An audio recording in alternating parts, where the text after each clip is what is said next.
What's up, everybody? I just spent 7 days in Bali and I tracked every single dollar to show you how cheap paradise can be. This isn't just a vacation, it's your ultimate Bali budget guide.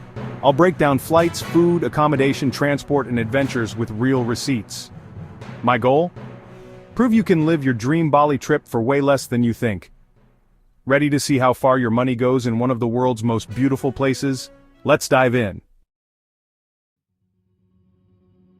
First up, the flight. For most travelers heading to Bali, this is by far the largest single expense you'll face. It's the ticket that gets you halfway across the world, and it can make or break your budget if you're not careful. But don't worry, there are plenty of ways to save if you know where to look. Flights are often the biggest chunk of your travel budget, sometimes even more than your accommodation or daily expenses combined. It's the price you pay for adventure, but with a little strategy, you can keep it under control. For this trip, I flew out of Los Angeles, but the tips I'm about to share work no matter where you're starting from.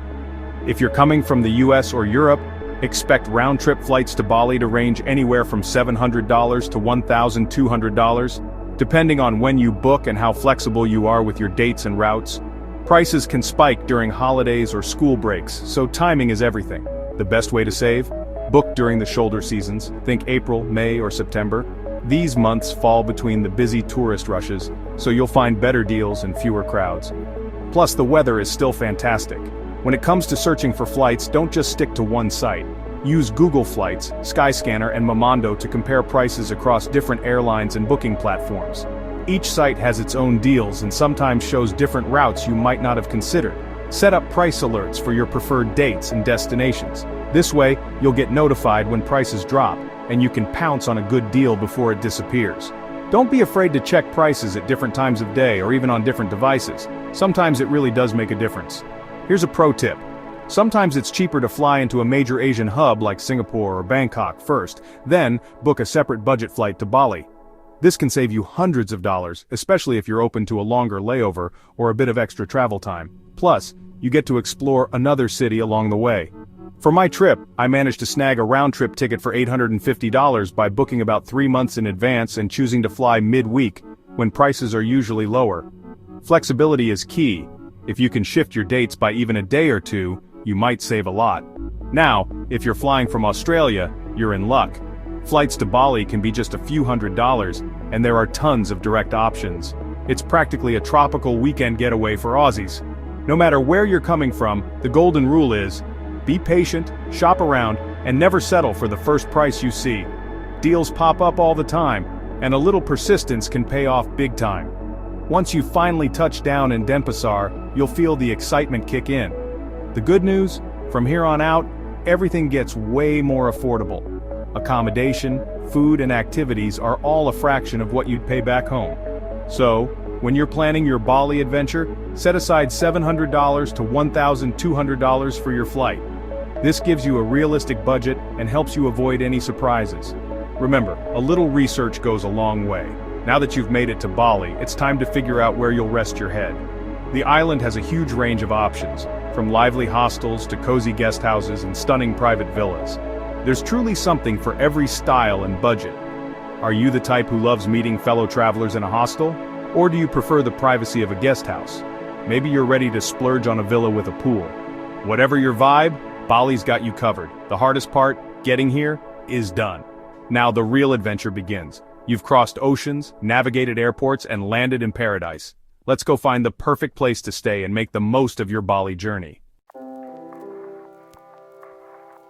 Accommodation in Bali is where your money stretches the furthest, and honestly, it's one of the best parts about traveling here. Whether you're a backpacker on a shoestring budget, a couple looking for a bit of comfort, or a group of friends wanting to splash out, Bali has something for everyone. The sheer variety of places to stay is mind-blowing, and you'll be amazed at how far your dollar goes. Let's start with hostels. I stayed in Canggu for just $8 a night. Yes, you heard that right. For less than the price of a fancy coffee back home, you get a clean bed, a social vibe, and even a pool to cool off in after a day of exploring. Hostels in Bali are perfect for solo travelers or anyone who wants to meet new people, join group activities, or just hang out by the pool with travelers from all over the world. If you prefer a bit more privacy, guest houses and homestays are a fantastic option. For $15 to $25 a night, you can get your own private room, often with air conditioning, a comfy bed, and sometimes even a balcony with a view. Many of these places include a homemade breakfast, so you can start your day with fresh fruit and Balinese coffee right on your balcony. It's a great way to experience local hospitality and get a taste of real Balinese life. Traveling with friends or family, Bali's private villas are legendary. Imagine splitting a gorgeous villa with a private pool, lush gardens, and plenty of space to relax, all for as little as $25 per person per night if you're sharing. It's the kind of luxury that would cost a fortune elsewhere, but here, it's totally within reach. If you're after a bit more comfort, mid-range hotels in Bali are a steal. For $40 to $60 a night, you get all the amenities. Think beautiful pools, lush gardens, daily housekeeping, and often a great breakfast buffet. These hotels are perfect for couples or anyone who wants a little pampering without blowing the budget. For my week in Bali, I mixed it up. 2 nights in a hostel, 3 nights in a guest house, and 2 nights in a mid-range hotel. The total? Just $176 for 7 nights, which averages out to about $25 a night. That's incredible value, especially when you consider the quality and comfort you get at each place. To find the best deals, I recommend using Booking.com or Agoda. These sites let you compare prices, read real reviews, and see photos from other travelers. You can filter by price, location, and amenities, so you're sure to find something that fits your style and budget. Plus, booking online often gets you extra discounts or free perks. No matter if you have $10 or $50 a night to spend, you'll find something clean, safe, and welcoming. The staff at most places are super friendly and happy to help with anything you need, from renting a scooter to booking tours or just giving local tips. Bali's accommodation value is honestly unbeatable. From lively hostels to peaceful guest houses and stunning villas, you'll find a place that feels just right for you, no matter your budget or travel style. So, we've got a comfy bed sorted, now it's time to talk about food, because Bali's culinary scene is just as exciting as its accommodation options. How much does it cost to eat like a king in Bali? Spoiler alert, it's not only delicious but also incredibly cheap. From local warongs to trendy cafes, you'll be spoiled for choice. Let's dive into the food scene and see just how far your money can take you when it comes to eating out in Bali. Bali's food is incredible and shockingly cheap. The secret warung's local family-run restaurants everywhere. A huge plate of nasi campur or nasi goreng, $1.50, $2.25.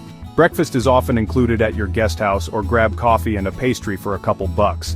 Lunch and dinner at warungs rarely top $2, $3. Want a beachfront seafood feast? I had grilled fish, rice, and veggies for under $7. Drinks, bintang beer is $2, fresh fruit juice $1.50. My daily food and drink averaged $12. You could do it for $10 if you stick to warungs. Total for the week, $90. Be adventurous, try everything, especially where locals eat. Now how do you get to all these amazing spots? Let's talk transportation. Getting around Bali is not just easy and affordable, it's actually part of the adventure. Whether you're here for a week or a month, transportation costs can make or break your budget, but in Bali you have plenty of wallet-friendly options to choose from. The most popular way to get around is by renting a scooter. For about $5 a day, you get total freedom to explore hidden beaches, lush rice terraces, and vibrant local markets at your own pace. Scooters are everywhere, and rental shops are easy to find in every town and tourist area. Gas is incredibly cheap here. A couple of bucks will fill your tank and last for days, letting you roam from sunrise to sunset without worrying about running out of fuel or cash. But a quick heads up, Bali traffic can be wild and unpredictable, especially in busy areas like Kuta or Denpasar. Only rent a scooter if you're confident riding in tight spaces and weaving through crowds of other scooters, cars, and the occasional wandering dog. Safety first, always wear a helmet, and make sure you have an international driving permit. Police do check and fines can add up if you're not prepared. Plus, a helmet is a must for your own protection on these busy roads. Not comfortable riding a scooter? No worries. Bali's ride-hailing apps like Grab and Gojek are a lifesaver. You can order a scooter taxi for just $1, $2 per ride, or a car for a bit more. The apps are easy to use and drivers are everywhere, so you'll never be stranded. For longer day trips or if you're traveling with friends, consider hiring a private driver. It costs about $35, $40 for a full day, and you can split the cost between your group. Your driver can take you to temples, waterfalls, and even wait while you explore, making it super convenient and surprisingly affordable. Here's what I spent in a week. $35 on a scooter rental, $15 on gas, $10 on Gojek rides for those rainy days, and $15 for a private driver for a big day out. That's a total of just $75 for the entire week, less than what you'd spend on a single taxi ride in some cities. That breaks down to just over $10 a day for complete freedom to go wherever you want, whenever you want. Whether you're chasing waterfalls, hunting for the best smoothie bowl, or just cruising the coastline, you're in control of your adventure. With transportation sorted and your budget intact, you're ready to experience everything Bali has to offer, without breaking the bank. So, what can you actually do here while keeping your spending low? Let's dive into the best adventures and experiences you can have in Bali, all while sticking to your budget. Bali's best experiences are often free or just a few bucks. Beaches, free. Rice paddy hikes, free. Temples like Uluwatu or Tirta Empel, $3 each.